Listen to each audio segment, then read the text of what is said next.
आत्ता या क्षणी जी लोक इकडे आहेत तुमच्या सकट सगळ्यांसकट तुमची जी भूमिका आहे तीच माझी भूमिका आहे.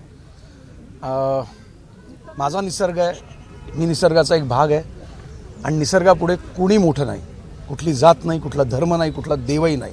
निसर्ग हा पहिला आहे आणि आपण भाग आहोत. त्यांनी आपल्याला जन्माला घातलं आहे, आपण त्याला सांभाळूया. नका करू. हात जोडून विनंती आहे, जे कोणी अधिकारी सरकार जे कोणी असेल म्हणजे हात जोडून विनंती आहे, ही आत्महत्या आहे, नका करू दे. ही आत्महत्या नका करू. आपण आत्महत्या करतोय असं मला वाटतं.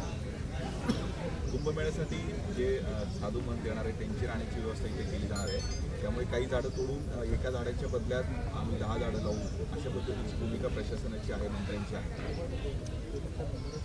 आहे. ते राहू दे ना. आणि भरपूर जागा आहेत, भरपूर पर्याय आहेत आणि पर्याय आहेत आणि ते हे सरकार खूप सक्षम आहे. ते हा पर्याय शोधू शकतं, तो पर्याय राबवू शकतं असं माझाही विश्वास आहे. त्यामुळे पुन्हा एकदा विचार करावा. हात जोडून विनंती आहे सगळ्यांकडून, प्लीज हा निर्णय बदला.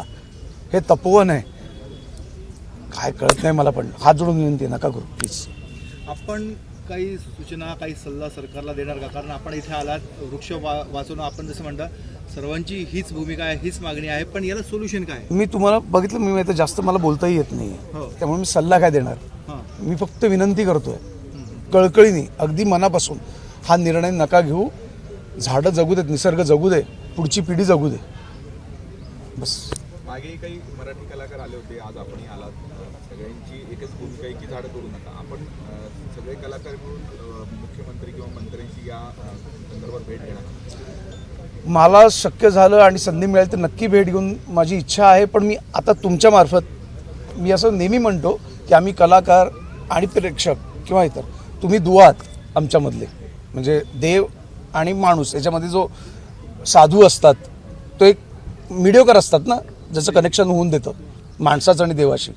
तर तुम्ही तसे मिडिओकर आहात, साधू आहात आमच्यासाठी. तर माझ्याकडून मी तुमच्यातर्फे विनंती करतो, पुन्हा तेच सांगतो, हा निर्णय नका घेऊ, बदला हा निर्णय, बस. धन्यवाद. सर्वांचं कर्तव्य आहे. थँक्यू. सरांनी सांगितलं ना, पत्रकार आहे सगळ्यांचं थँक्यू सर, थँक्यू, धन्यवाद, थँक्यू. एबीपी माझा, उघडा डोळे बघा नीट.